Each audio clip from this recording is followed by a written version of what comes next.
Hello everyone, I am Suresh Sirvi. Welcome to yours. हमारा pronoun का chapter चल रहा था। इसमें अब हम पढ़ेंगे द सेम। द सेम के बाद एज और दैट का प्रयोग होता है। तो एग्जाम में क्या करके दिया जाता है, द सेम के बाद वो दैट लगा के दे देता है, और एज की जगह तो दैट लगा के दे देगा या दैट की जगह एज लगा के दे देगा। तो द सेम के बाद दैट कब लगता है और एज कब लगता है, ये हम पता करते हैं। देखो, डिस्कस करते हैं। द सेम के बाद यदि वर्ब ना हो तो रिलेटिव प्रोनाउन एज का प्रयोग होगा। एक सेंटेंस हमें याद रखना है, this is the same book as yours. जैसे ये सेंटेंस हमें याद रखा, द सेम के बाद यहां एज आया है क्योंकि इसके आगे वर्ब नहीं है। वर्ब नहीं है, योर्स क्या है, पॉजिटिव प्रोनाउन है, सबसे लास्ट में आता है। तो द सेम के बाद क्या लगेगा, एज लगेगा। दूसरा सेंटेंस भी देख लो, the belt is made of the same material as coat. यानी कि ये जो बेल्ट बनी हुई है उसी मटेरियल की बनी हुई है जिसकी कोट भी, जिसका कोट, जिस मटेरियल का कोट बना हुआ है, यानी कोट जिसका बना हुआ है उसी सेम मटेरियल की ये बेल्ट बनी हुई है। तो यहाँ पे देखो, द सेम के बाद क्या आया है, एज आया है। क्यों आया है, क्योंकि एज के बाद वर्ब नहीं है। वर्ब नहीं है तो एज आएगा। इसमें भी इसके बाद वर्ब नहीं थी इसलिए एज आएगा। एग्जाम में यहाँ दैट करके दिया जाता है, यहाँ दैट करके दिया जाता है, तो वो गलत है। द सेम के बाद एज आएगा क्योंकि इसके बाद वर्ब नहीं है, तो एज आएगा। लेकिन अगर वर्ब आ जाती है द सेम के बाद, यहाँ अगर वर्ब आ जाती है तो फिर वहां दैट आएगा। जैसे द सेम के बाद यदि वर्ब हो तो रिलेटिव प्रोनाउन दैट का प्रयोग होगा। जैसे देखो, this is the same man that helped me, यहाँ दैट लगा है। द सेम के बाद यहाँ दैट क्यों लगा रिलेटिव प्रोनाउन के तौर पे, क्योंकि हेल्प क्या है, वर्ब है। हेल्प्ड हो गई वर्ब की सेकंड फॉर्म।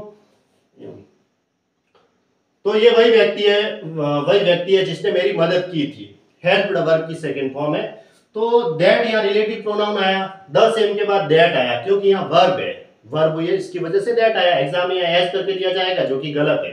द सेम के बाद दैट आएगा क्योंकि आगे वर्ब है। जैसे कि this is the same dog that barked at him but fortunately did not bite him. ये वही कुत्ता है जो उसके ऊपर भौंका था, बट सौभाग्य से उसको काटा नहीं था। तो देखो, बार्क क्या है, भौंकना वर्ब हो गई। तो द सेम के बाद यहाँ दैट आया है। दैट आया है तो फिर क्यों आया, क्योंकि बार्क है। इसके बाद वर्ब की सेकंड फॉर्म है बार्क्ड। तो वर्ब आती है द सेम के बाद, यदि वर्ब है तो फिर दैट का प्रयोग होगा, वर्ब नहीं है तो फिर एज का प्रयोग होगा। बस दोनों में फर्क इतना सा है। ये प्रश्न एग्जाम में काफी बार पूछे जाते हैं। इस टाइप के प्रश्न द सेम के लिए चारों का याद रखना जरूरी है। मतलब एक सेंटेंस याद रखेंगे तो बाकी सब ऑटोमेटिक हो जाएंगे। ये सेंटेंस याद रखा तो हमें पता चल गया कि यहाँ एस क्यों लगा हुआ है, क्योंकि यहाँ वर्ब नहीं थी। और जैसे ही वर्ब आ जाएगी तो वहां पे हम दैट का प्रयोग करेंगे। बैंकों में भी इस टाइप के प्रश्न आते हैं, एसएससी सीपीओ एसआई में आते हैं, सीजीएल में भी आते हैं। फिर देखो, सच एज का मतलब होता है ऐसा जैसा, और सच दैट का मतलब होता है ऐसा की। सच के बाद दो ही लगते हैं रिलेटिव प्रोनाउन, इसमें भी एज या दैट का प्रयोग ही होगा सच के बाद। लेकिन दोनों में थोड़ा सा फर्क है, मीनिंग के तौर पे फर्क है। See such a brilliant student as I expected. Brilliant मतलब होशियार, वह एक ब्रिलियंट स्टूडेंट है। देखो, वह ऐसा ब्रिलियंट स्टूडेंट है जैसा मैंने उसकी आशा की थी। एक्सपेक्ट का मतलब होता है आशा करना, वर्ब की सेकंड फॉर्म आशा की थी। जैसे वह एक ऐसा ब्रिलियंट विद्यार्थी है जैसा कि मैंने आशा की थी। तो जैसा आया है इसलिए यहाँ पे एज आया और उसके बाद वर्ब है। ठीक है, तो सच के बाद एज का प्रयोग हुआ है, इसका मतलब होता है ऐसा और जैसा। सेकंड में देखो, सच के बाद दैट का प्रयोग हुआ है, इसका मतलब होता है ऐसा कि। सच वाज हिज बिहेवियर, उसका व्यवहार ऐसा था कि। दैट आया तो की लगाएंगे। एवरीबडी डिसलाइक्ड हिम, प्रत्येक उससे पसंद नहीं करता था। डिसलाइक का मतलब होता है पसंद नहीं करना। इसके सिनोनिम देख सकते हैं आप, चाइल्ड, डिनाउंस, कंडेम, क्रिटिसाइज, अपब्रेड, एबहॉर, और भी होते हैं इसके सिनोनिम।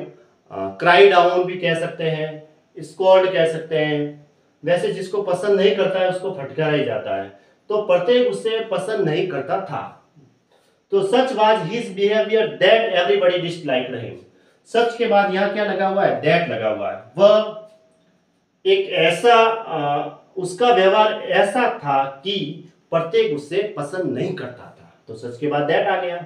फिर his behaviour was such that, वो की वो बात, उसका व्यवहार ऐसा था कि प्रत्येक उसे नफरत पसंद नहीं करता था, तो यहाँ पे इसका मतलब भी ऐसा की होता है, लेकिन इसमें दोनों में साथ लगा हुआ सच दैट, इसमें आगे लगा हुआ है और उसके बाद बीच में इसका रिलेटिव प्रोनाउन सच दैट लगा हुआ है। दोनों में थोड़ा सा सेम ही है, मीनिंग इनका ज्यादा डिफरेंस नहीं है, बस दोनों का मतलब भी सेम है, इनको एक साथ भी लिख सकते हैं सच एज। देखो सच दैट, सच के बाद एज और दैट का प्रयोग होता है, ये हमें समझ में आ गया। थोड़ा सा दोनों का मीनिंग है वो अलग अलग है, इसमें ऐसा जैसा कहा जाता है और इसमें ऐसा की। अब अगर सच के बाद एज कब आएगा, जब एक ये प्रश्न है कि भाई अगर टू प्रीपोजिशन आता है तो फिर दोनों का एक साथ, तीनों को एक साथ जोड़ा जाता है, सच एज टू, इनको इस फॉर्म में लिखा जाता है। तो फिर सच दैट नहीं आएगा, सच एज ही आएगा, क्योंकि इसके आगे टू प्रीपोजिशन है। जैसे ही टू प्रीपोजिशन आएगा तो फिक्स है कि सच एज टू ही लिखना है एग्जाम के अंदर, ठीक है। क्योंकि इसके बाद इसमें तो टू प्रीपोजिशन था नहीं, इसलिए हमने सच दैट भी लगाया है। लेकिन अगर आगे सच एज का प्रयोग तब और भी कर सकते हैं जब इसके आगे टू प्रीपोजिशन हो, तो तीनों का एक साथ होता है सच एज टू, तो फिर सच एज ही लगाना एक साथ के तौर पे। इसमें तो हमने सच दैट लगाया, आगे टू प्रीपोजिशन नहीं था, और यहाँ पे सच एज टू भी लगा हुआ है, क्योंकि इसके आगे और टू प्रीपोजिशन भी है, टू प्रीपोजिशन है तो फिर सच एज ही लिखा जाएगा। टू प्रीपोजिशन आने पर तो सच एज का ही प्रयोग करेंगे, तीनों को एक साथ जोड़ेंगे सच एज टू। तो इसमें तो इन दोनों का मतलब समझना है, ऐसा जैसा और इसका ऐसा की, ठीक है। और इसमें फिक्स है कि सच 10 एम के बाद दैट कब लगेगा और एज कब लगेगा। अगर एज क्यों लगा, क्योंकि इसके बाद वर्ब नहीं थी, और दैट क्यों लगा, क्योंकि इसके बाद वर्ब है, जैसे हेल्प है, बार्क है, क्या है, वर्ब ही तो है, इसलिए यहाँ पे दैट लगा हुआ है, ठीक है।